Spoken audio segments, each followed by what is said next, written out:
Ladies and gents, welcome back to another Engineers podcast. Today I'm joined by Rebecca Greene, who's CTO and co-founder of a business based over in the US, Regal IO. They're doing some pretty awesome stuff, which we're going to uncover today. Essentially, the business is the number one player in outbound cloud contact center software.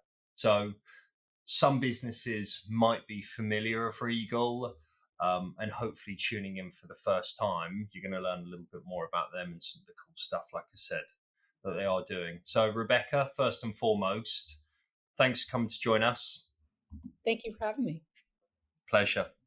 We always start with a little bit on you and your background, and then, if you like, the elevator pitch for Regal. So, do you want to do those for us? Sure. So for a CTO and co-founder, probably have a non-traditional background. I didn't study software engineering in my undergraduate. I was actually a creative writing minor and econ major, and thought I was going to be a sitcom writer when I grew up. So took a bit of an about face when I started my career in sales and trading, and then went into management consulting, and really kind of looked up after 4 years at what the highest achievers in the company were doing, the partners in a consulting firm, and found that I didn't want to be doing that. I didn't want to be consulting to other companies. I wanted to be building, and found specifically that in the companies we were consulting to, many of them were adopting technology more begrudgingly. And I actually saw it in the contact center space. All they wanted to do was adopt technology to lower their cost, to deflect customers, not have to speak to them if they had an issue. And that felt contrary to what I was experiencing in my personal life, using apps like Amazon for the first time, or Facebook, where it felt like companies that were innovating on behalf of consumers to create a better customer experience and create value for consumers. And I really wanted to be doing that. And so that's when I actually started to get into technology. And I, first went to business school as a way to pivot my career. That's a quick life hack if you're not technical, how to get to a technology company and be a product manager at a big tech. Go to business school. And started out at Amazon in a product management role there in Prime Music, and started to grow then into a startup person. I joined very early a company called Handy, which was trying to make it as easy to buy home services online using technology as it was to buy a product on Amazon, and was the chief product officer eventually at that company, and grew that company and sold it after 6 years. And then started Regal IO with my co-founder, Alex. And I had met him at Handy. We were in complementary roles there, and decided to build Regal. And so the quick elevator pitch for Regal that we kind of figured out while we were at Handy is, there's, in the 90s and early 2000s, it was, I want to buy everyday products retail online, and I want to start to do that online. And Amazon was the big winner there, and then Shopify. But really, in the last, 5 to 10 years, it's, I want to buy everything online. I want to buy insurance, healthcare, education, home services. And to buy those more considered consumer purchases online, it's not the same digital playbook that's going to work for businesses to sell, because there's so much decision friction in those purchases. Those are not everyday purchases. They're not low consequence, low dollar value, easy to return if they go wrong. They're the opposite of those things. And so Regal was born to make it easy for online businesses in those considered categories, or what we call considered commerce, to scale and to treat customers in a way that they needed to be able to buy. And so that doesn't mean we don't help them buy digitally, but really we help them insert a personalized conversation at the right moments of the online buying process, so that a customer gets comfortable and can make a purchase decision. And so that's what Regal was born to do, kind of make the internet a little bit more personal, and to drive more ROI for all of those considered commerce companies coming online. That's the thing that I really felt from you in our first conversation, and that I love the personal event driven interactions. And I think that's what's really interesting about the business is the combination between the human, the machine, AI incorporated into that. I'd love for you to break down what that actually looks like inside of Regal under the hood, so we can understand that a bit more. Yeah, that's what's so remarkable. In our quest to make the internet more human, there's actually a ton of technology behind the scenes. So it's not like we're saying no to technology. What we want to do is use technology to enable a more personalized experience at scale. And so, yeah, the pieces that go into that. So, first thing that Regal does is we ingest all of consumers' online behavior data. So when they're on a company's website searching for a bank account or a home service, they're taking action, they're showing intent, they're clicking on articles, they're clicking on pieces of the application or the website. They may not be converting, but they're giving a bunch of latent data to the company to figure out what is this customer trying to accomplish. And so Regal ingests in real time all of that data into the Regal application. And then we provide a no code, what we call a no code journey builder for a business user to say, okay, if customer starts opening a bank account, wait X many minutes. If they don't start the account funding or account linking process within a certain amount of time, then let's run an A B test. Let's text them or let's call them with this message and see if we can understand why they haven't proceeded. Because odds are, if they don't proceed by a certain amount of time, they're not going to convert, and the bank never makes money if they don't fund the account. And so we have a no code journey builder, like a workflow builder, if you want to visualize it that way, that helps the business user do that and proactively outreach to that customer and catch them in the right moment with the right message at the right time, to help them, connect and engage and make that purchase decision. And then we have AI layered on top of that to help make all of that easier, whether that's deciding who to reach out to when, whether that's figuring out what the best message that's going to be most compelling is, or even once you've connected to that customer, they've answered the call or they've responded to the text message, now arming the agent with the best context and information to have the most effective conversation. And eventually, or even this is in progress, maybe some of those conversations are actually had by AI agents, not humans themselves. So all those pieces combine to help us deliver that experience. It'd be really good to try and understand what some of your product and engineering challenges are and talk to the audience about that. I know from speaking to you, we have spoken about the sheer volume of data that you're ingesting into your platform is astronomical. It would be good to understand actually that processing journey and what that looks like to cleanse it and use it in the most effective way, plus other challenges. Yeah. So Regal, we're a serverless platform, or our data pipeline is fully serverless, and we use data streaming technology to bring all that data in real time. And we're fairly agnostic as to what the data source of that is. So the data could be fully unstructured and coming from a CDP like segment or mParticle. And we don't even know what it means, like semantically. Like there's a specific, structure that already exists in those applications, and we just allow brands to build up their data schema and use it however they want. We also ingest CRM data, which is a little bit more structured, but maybe less real time. And then there's a whole bunch of other data, even data warehouse data that customers put into Regal. So, one of the challenges is even just thinking about what is the right schema to enable customers in Regal to make use of their data in all those different potential structures of where it's coming from. And as you said, how to process that quickly when it's at scale and when it's unpredictable, right? Like all of a sudden someone's running a Super Bowl ad, it could just massively scale up. And so that's some of the data challenges we have that's kind of unrelated even to, what the value add yet that Regal is bringing. It's just the ability to even take that data in and make sense of it. And make it useful to brands. I think a second challenge is how to store that data in a way that makes it most usable. Because whether it's being interpreted by an agent, there's one form of what that data should look like. Maybe you shouldn't show every single customer event that they took or behavior they took. That's not particularly valuable for a human agent in the course of a phone call to quickly internalize, interpret, and make sense of to have an informed conversation. So that's more about how to synthesize that information with AI and give a quick summary to the agent of what the customer's context is.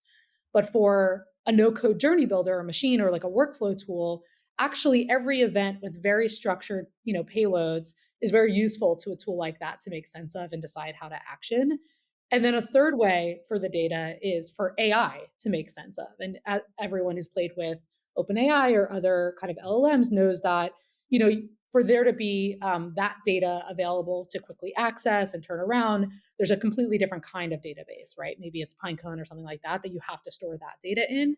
So it's really become quite interesting. Like our goal is whether it's a machine deciding to respond and send an automated message, whether it's an agent or human agent conversation or an AI conversation.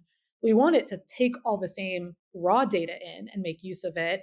And we want it from the customer's perspective, the end customer, to feel like a single conversation. But the way that we need to store and make sense of and synthesize that data might be very different for the modality or the way that that conversation is happening.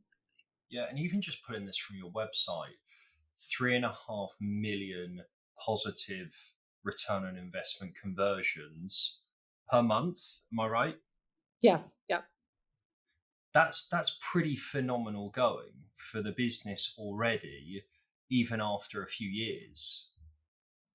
Yeah, so, we haven't even talked about it because it's less about the technology challenge, but one of the biggest value adds of Regal is, we're not like every other contact center. Not only are we more focused on, being best in class on outbound and proactive outreach based on online behaviors, but we really kind of think about the lens of product management and what we decide to build and how we think about the value we bring to customers based on how much ROI we drive for them. So we have the benefit of all of their customer data.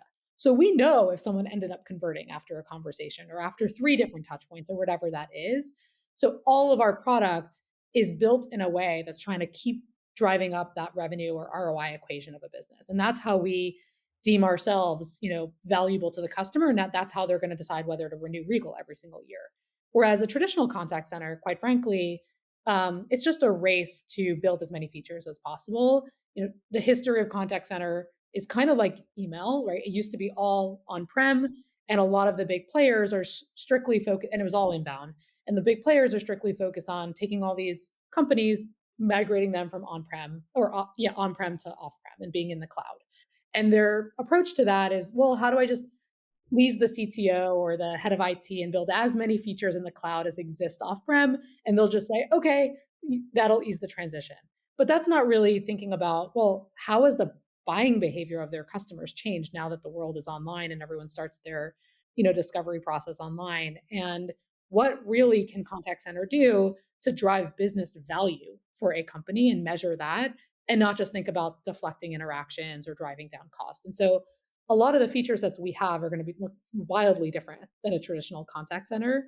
That's not to say there's not some overlap, but that's really you called out what's so different about what we focus on, which is truly driving business value. Well, I think wrapping the technology solution around a fairly archaic industry and being able to present that value back to some of your customers and show you the cadence, the touch points with a human all the way through to AI and how beneficial that can be in a world where, especially online, consumer habits and buying habits, they're quite unpredictable. And there's a lot less loyalty nowadays towards brands. So you need to be able to make smart decisions as quickly as possible. So I think it's pretty awesome. And I'm quite keen to understand the vision of the business. Do you think this is more about market share, as in online market share, or do you think you could further project into different markets online, even? Yeah, that's a good question. I mean, the way that we think about like the end goal for the business is if you I'll give an analogy. If you were to start a business today, call it a B2B software business, you'd likely have, if you want to move up market at all, you'd likely have an enterprise sales team and you'd have to buy Salesforce. It just is the platform you'd have to buy to like launch your business. And on the other side of the spectrum, if you wanted to build an e-commerce brand today, more likely than not, you're going to buy Shopify. And that's what's going to like be the first piece of software to help you launch your business. That's what we believe Regal is to this considered B2C commerce category. And it's big. It's like half the US consumer economy. It's a different set of industries. It's healthcare, it's insurance, it's home services, education, etc. But really, they all have in common that they're considered B2C commerce. And so Regal wants to be that platform for those businesses to come online. So that's our vision as a business. In terms of like where we could go in terms of serving other markets, I mean, one interesting piece is there is a cost, right? There is a cost to having a human being connecting with another human being in the moment that it matters most. Like you have to staff to that. And so that's why there's kind of when we think about what kind of industries Regal's most valuable for, certainly it's about where there's some decision friction, but it's also about, the ROI has to be there for the cost to make sense, right? So you have to be selling something valuable enough. But if you could materially bring down the cost of those conversations, in lots of ways we do that, like in more traditional ways, like making each agent individually more productive. But if you think all the way to AI and say, well, how could you have, infinite parallel calls being placed by AI and not have to think about staffing situations, workforce management, all of that? Could you materially bring down the cost of these conversations and therefore expand your market share to, more e-commerce, or maybe it's like high value e-commerce like jewelry or, makeup or things like that, where actually that now can become a the ROI or the economic equation can become big. So that's not like our goal. The considered commerce category is large enough for us to build a really big business, but it is interesting to see how AI could actually expand the usefulness of the kinds of conversations Regal inserts in the buying process. Yeah, I definitely agree. I definitely agree. It would be good to go back to some of the engineering challenges. I feel like in that process, I probably skipped over some of those. Talk to us a little bit more. We touched on the data part and the elements of unstructured data through to data processing. Take us a little bit further under the hood, and if an engineer was to come in and join Regal, what are they likely to see on a daily basis in terms of challenges, in terms of culture? Share that with us. Yeah.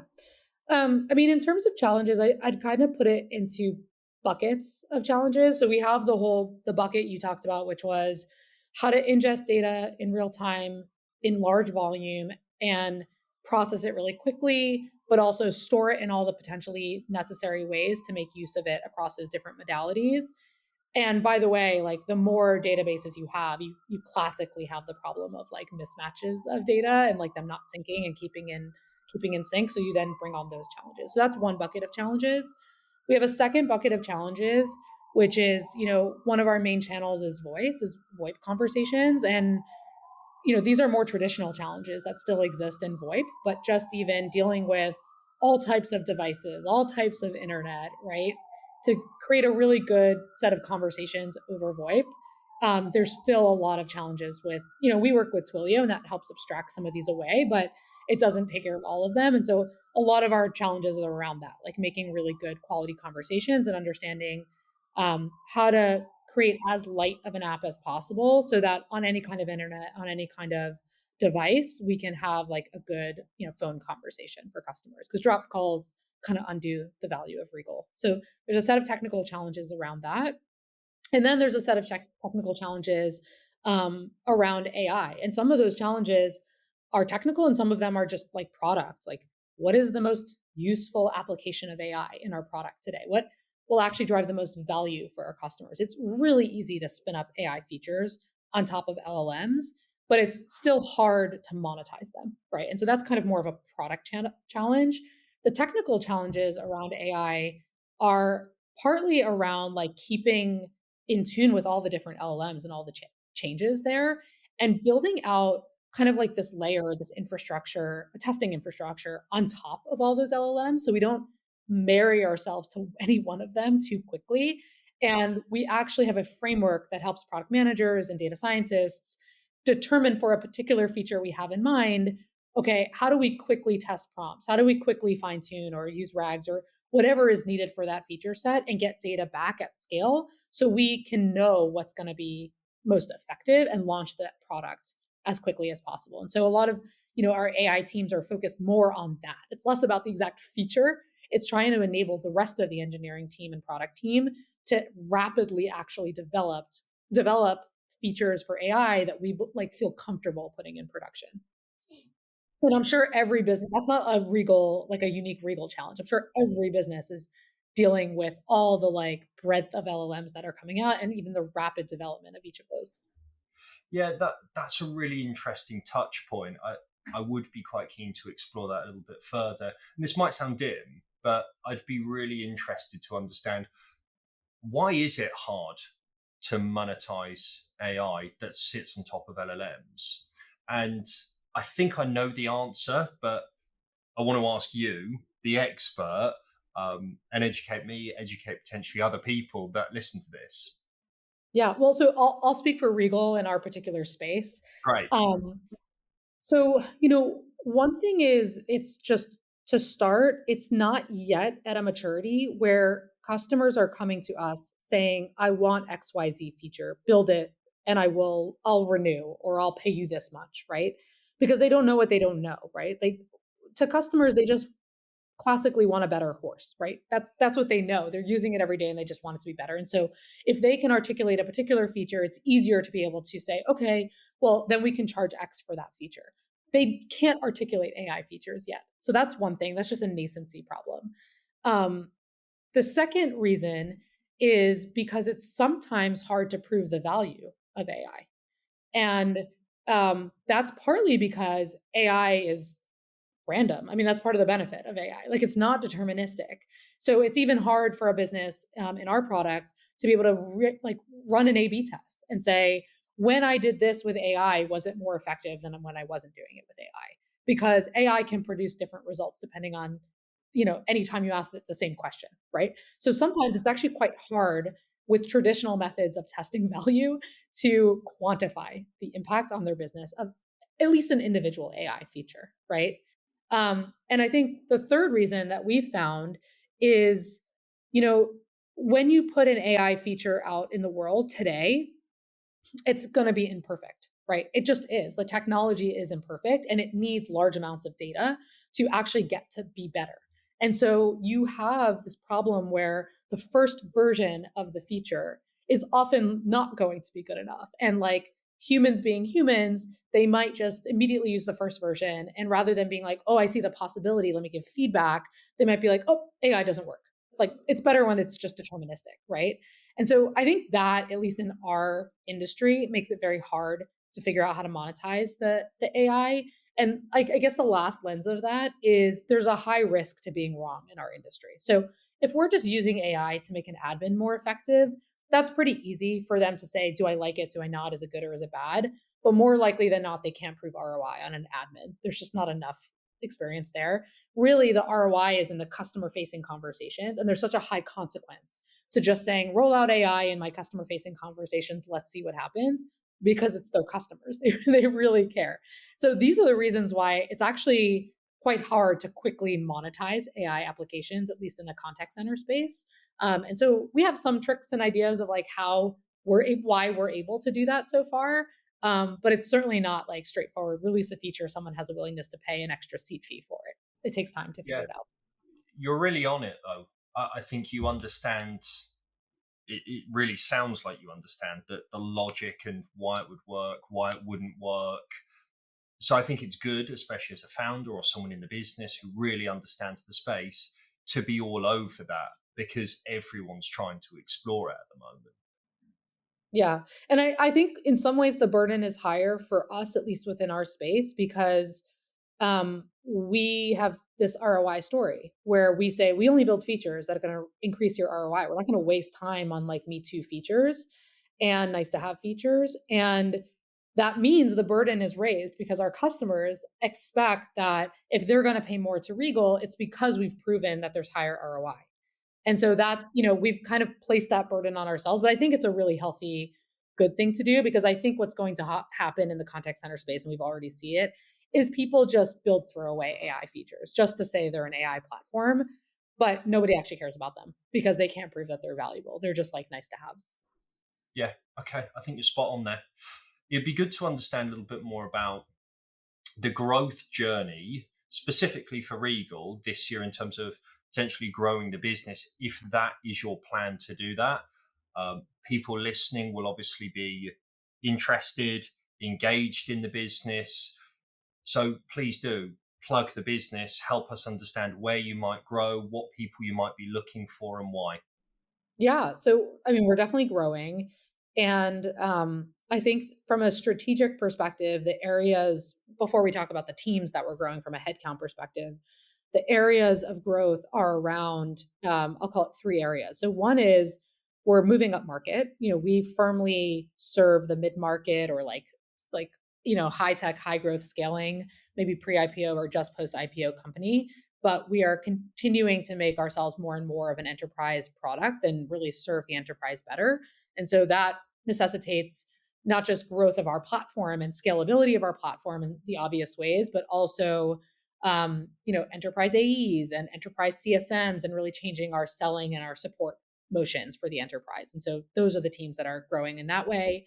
We're also building out more and more partnerships to bring more of the power of what Regal delivers, of taking all your user behavior data and deciding who to reach out to when, to get more conversations and more purchases from that. And we're partnering with other types of platforms.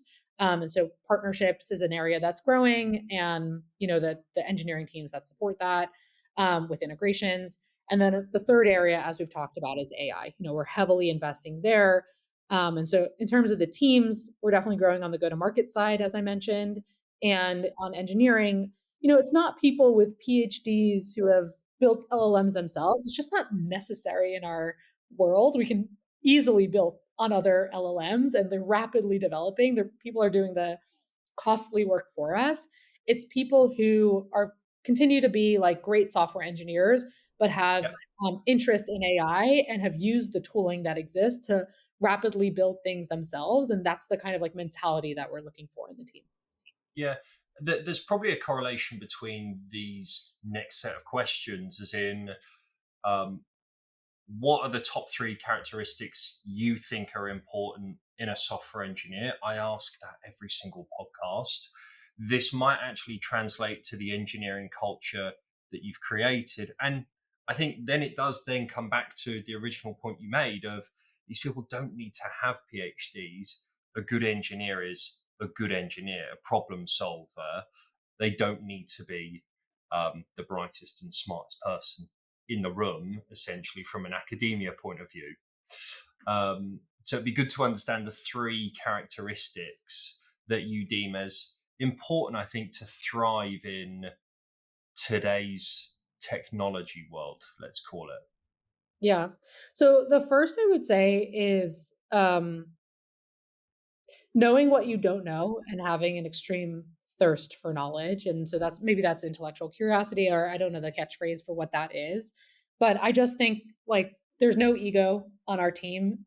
It's people who, I want people to have confidence in their own skill sets. I'm not saying like pretend you don't know anything, but it's people who we're at a phase as a startup where we're always adopting and checking out new technologies, not just for the sake of the technology, because of the value it could bring to our customers.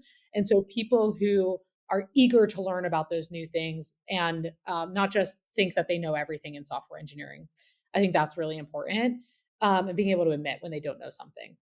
I think the second thing that's really important to us is being data driven. Data beats opinion is one of our, so growth mindset, it does actually map to our cultural values. So I'll call those out. The first one maps to growth mindset. The second one maps to data beats opinion. We are very data driven. When we decide to build something or to improve the scalability of or performance of something, it's not just because someone has a hunch. It's because we've logged a bunch of stuff in Datadog. We've looked at the analysis and we've said it will add this much benefit if we do this work, and the cost benefit makes sense. So people who are very data driven, and I even think about the easiest way to identify if someone's data driven is like when somebody reports a bug, which happens all the time, is the engineer's first instinct to go look at the code and like reason through the code? Or is their first instinct to go look at Datadog and look at the evidence in the data, and then based on that, go like have a hypothesis to then reason through the code? And the latter is what we think of as like a data driven person. So that's the second thing we really care about. And the third one maps to our value of customers or royalty. We want engineers who ultimately care about what they build because of what it does for our customers. If all you care about is how is the code and the code quality or the hygiene or how cool the feature is, whether or not it gets adopted and adds business value, Regal's not the right place for you. We really want engineers who are curious about what the customer need is and the business impact, and who are working with product managers in the business side to support them and understand that, because that just creates a better feedback loop and collaboration, and it makes it all the more likely that when engineers are missing certain requirements for certain things, that they're more likely to make the right decision, that the intuitive decision that's going to help the business and the customer. And so those are three that I think, I don't know how unique they are, but those are critical for Regal. No, I think there's a lot of crossover there with when I pose this question to people, the curiosity, pragmatism. I love Data Beats opinion. I think that's great. I don't think enough companies adopt it. But if you've got the frameworks, the culture, the environment to be able to leverage that from day one, I think it's massively, massively important. And your business is built on that essentially, but also the product engineering mindset. I think that's critical, especially the space that you're in and how you're delivering customer value. You need to have that mindset. You need to almost think like the user, essentially. 100%. You know, in some ways, Slack is an amazing business. So I'm not saying it was easy to build Slack, but in some ways, either building Slack or building Datadog for engineers, it's easier because they use it every day. Like, so that it collapses the abstraction between the user and the engineer. In our product, like, it's not a product for engineers or for product managers. And so we don't have a way of doing that other than to find people who are truly like, believers and inspired by the business impact and care about that as the feedback loop. Because otherwise there's so much drift between what they build and what's valuable to our customers. And so that's really critical, as you mentioned, for our product. Well, here's an invite. Use me as a guinea pig, if you like. If I'm ever needed, I'll be a guinea pig. Signed up. Yeah, exactly. We're going to wrap this up. First and foremost, a massive thanks from engineers, myself, you, Alex. The team have built a phenomenal business, in the space of 4 years, and to go and do what you have done and got to the stage of where you're at is incredible. So credit to all of you. And I'm excited to be here in, hopefully 12 months time, checking in, seeing the growth, seeing the scale, seeing what you've gone on to deliver, and also seeing how AI has even shaped your business, even if it has, in 12 months. But a big thank you for coming to join Awesome. us.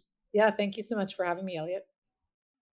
And for everyone listening, likes, shares, subscribes, check out Regal and everyone else below in the comments description, and reach out to the team. If you're New York, US based, check out what these guys and girls are doing. And thanks a Thank lot. you. Hey guys, thanks for watching this episode. Massively appreciate you listening and checking in with us. If you want to find out more about us and what we're doing, please check us out on social media. What we're trying to do at Engineers is build a community to drive knowledge sharing and experiences. On Twitter, we can be found Engineers.io.